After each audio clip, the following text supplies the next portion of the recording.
पृथ्वी का जन्म लगभग 4.5 अरब साल पहले सौरमंडल के निर्माण के समय हुआ था। ये प्रक्रिया एक विशाल गैस और धूल के बादल, जिसे सौर नेब्यूला कहा जाता है, के गुरुत्वाकर्षण पतन से शुरू हुई। जब यह नेब्यूला संकुचित हुआ तो इसके केंद्र में एक प्रोटो सूर्य का निर्माण हुआ और इसके चारों ओर विभिन्न तत्वों से बने ठोस कणों ने एक डिस्क का निर्माण किया। इन्हीं कणों के सम्मिलन और संघनन से ग्रहों का निर्माण हुआ, जिनमें से एक पृथ्वी भी थी। प्रारंभिक पृथ्वी एक गर्म, लावा से भरा हुआ ग्रह था, जिसमें भारी मात्रा में ज्वालामुखीय गतिविधि और उल्कापिंडों के साथ टकराव हो रहे थे। इन टकरावों ने पृथ्वी की सतह को पिघलाया और भारी तत्वों को केंद्र की ओर धकेल दिया, जिससे पृथ्वी की आंतरिक संरचना विकसित हुई। इस प्रक्रिया ने पृथ्वी के 3 प्रमुख स्तरों का निर्माण किया: कोर, केंद्र, मेंटल, मध्य और क्रस्ट सतह। चंद्रमा का निर्माण। पृथ्वी की उत्पत्ति के कुछ समय बाद एक विशाल पिंड, जिसे थिया कहा जाता है, पृथ्वी से टकराया। इस टकराव से पृथ्वी के बड़े हिस्से का मलबा अंतरिक्ष में छिटक गया, जिसने बाद में सम्मिलन और संघनन से चंद्रमा का निर्माण किया। चंद्रमा ने पृथ्वी की धुरी की स्थिरता को बनाए रखने और ज्वारीय बलों को उत्पन्न करने में महत्वपूर्ण भूमिका निभाई। पृथ्वी की आंतरिक संरचना। पृथ्वी की आंतरिक संरचना को मुख्यतः 3 स्तरों में विभाजित किया जा सकता है। 1. क्रस्ट। ये पृथ्वी का सबसे बाहरी और पतला स्तर है, जो ठोस चट्टानों से बना है। इसमें महाद्वीपीय और महासागरीय क्रस्ट शामिल हैं। 2. मेंटल। ये क्रस्ट के नीचे स्थित है और सिलिकेट चट्टानों से बना है। मेंटल में ऊपर की ओर एस्थेनोस्फीयर होता है, जो अर्ध तरल अवस्था में होता है। 3. कोर। ये पृथ्वी का सबसे भीतरी हिस्सा है, जिसमें बाहरी कोर तरल अवस्था में और आंतरिक कोर ठोस अवस्था में शामिल हैं। कोर मुख्यतः लौह और निकल से बना है। Plate tectonics. पृथ्वी की सतह विभिन्न प्लेटों में विभाजित है, जो एस्थेनोस्फीयर पर तैर रही हैं। इन प्लेटों की गतिविधियों को प्लेट टेक्टोनिक्स कहते हैं। प्लेटों के बीच की टकराव, विभाजन और सरकने से भूकंप, ज्वालामुखी और पर्वत श्रृंखलाओं का निर्माण होता है। ये प्रक्रिया लाखों सालों से चल रही है और पृथ्वी के भूगर्भीय इतिहास का महत्वपूर्ण हिस्सा है। जीवन का उद्भव। पृथ्वी की सतह पर महासागरों और वायुमंडल के बनने के बाद लगभग 3.8 अरब साल पहले जीवन की शुरुआत हुई। प्रारंभिक जीवन सरल एक कोशिकीय जीवों के रूप में था, जो महासागरों में पनपे। धीरे धीरे जीवन के रूप अधिक जटिल होते गए और विभिन्न प्रकार के जीवों का विकास हुआ। लगभग 2.5 अरब साल पहले साइनोबैक्टीरिया ने प्रकाश संश्लेषण की प्रक्रिया शुरू की, जिससे वायुमंडल में ऑक्सीजन की मात्रा बढ़ने लगी और जीवन के विकास के लिए एक महत्वपूर्ण आधार बना। महाद्वीपीय बहाव और सुपरकॉन्टिनेंट्स। पृथ्वी के भूगर्भीय इतिहास में कई बार महाद्वीपीय बहाव और सुपरकॉन्टिनेंट्स का निर्माण हुआ। लगभग 1.1 अरब साल पहले सुपरकॉन्टिनेंट रोडिनिया का निर्माण हुआ था। इसके बाद विभिन्न भूगर्भीय प्रक्रियाओं के कारण महाद्वीपों का विभाजन और पुनर्गठन होता रहा। लगभग 335 मिलियन साल पहले पैजिया नामक सुपरकॉन्टिनेंट का निर्माण हुआ, जो लगभग 175 मिलियन साल पहले टूटकर वर्तमान महाद्वीपों का रूप धारण कर लिया। जलवायु परिवर्तन और बर्फ के युग। पृथ्वी के भूगर्भीय इतिहास में कई बार जलवायु परिवर्तन और बर्फ के युग आए। लगभग 700 मिलियन साल पहले पृथ्वी पूरी तरह से बर्फ से ढकी हुई थी, जिसे स्नोबॉल अर्थ कहा जाता है। इसके बाद कई बार बर्फ के युग आए, जिनमें से आखिरी बर्फ युग लगभग 2.6 मिलियन साल पहले शुरू हुआ और आज भी जारी है, जिसे क्वार्टरनरी ग्लेशिएशन कहा जाता है। वर्तमान युग। वर्तमान में पृथ्वी होलोसीन युग में है, जो लगभग 11,700 साल पहले शुरू हुआ था। इस युग में जलवायु अपेक्षाकृत स्थिर रही है, जिससे मानव सभ्यता का विकास और प्रगति संभव हो सकी है। पिछले कुछ सदियों में औद्योगिकीकरण और मानव गतिविधियों के कारण पृथ्वी की जलवायु में महत्वपूर्ण परिवर्तन हो रहे हैं, जिसे जलवायु परिवर्तन कहा जाता है। निष्कर्ष। पृथ्वी का जन्म और विकास एक जटिल और लंबी प्रक्रिया है, जिसमें कई भूगर्भीय, रासायनिक और जैविक प्रक्रियाएं शामिल हैं। लगभग 4.5 अरब सालों की इस यात्रा में पृथ्वी ने कई परिवर्तन देखे हैं, जो आज भी जारी हैं। पृथ्वी की उत्पत्ति, संरचना और विकास को समझना न केवल हमारे ग्रह के इतिहास को जानने में मदद करता है, बल्कि भविष्य में होने वाले परिवर्तनों के प्रति भी हमें जागरूक करता है। भूगर्भीय इतिहास पृथ्वी के विकास और परिवर्तन की प्रक्रिया का अध्ययन है। इसमें पृथ्वी की संरचना, उसकी परतें और विभिन्न भूगर्भीय युगों का विवरण शामिल है।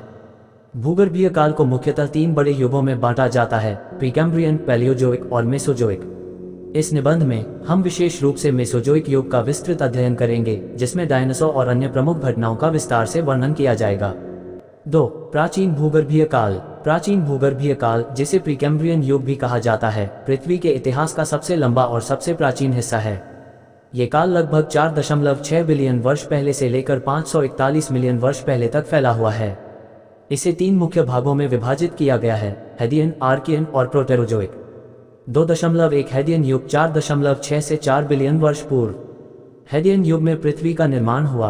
इस समय पृथ्वी की सतह अत्यधिक गर्म और आग से भरी हुई थी।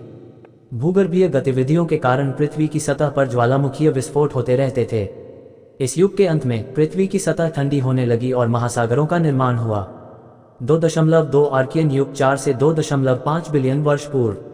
आर्कियन युग में पृथ्वी की सतह स्थिर होने लगी और जीवन का प्रारंभ हुआ।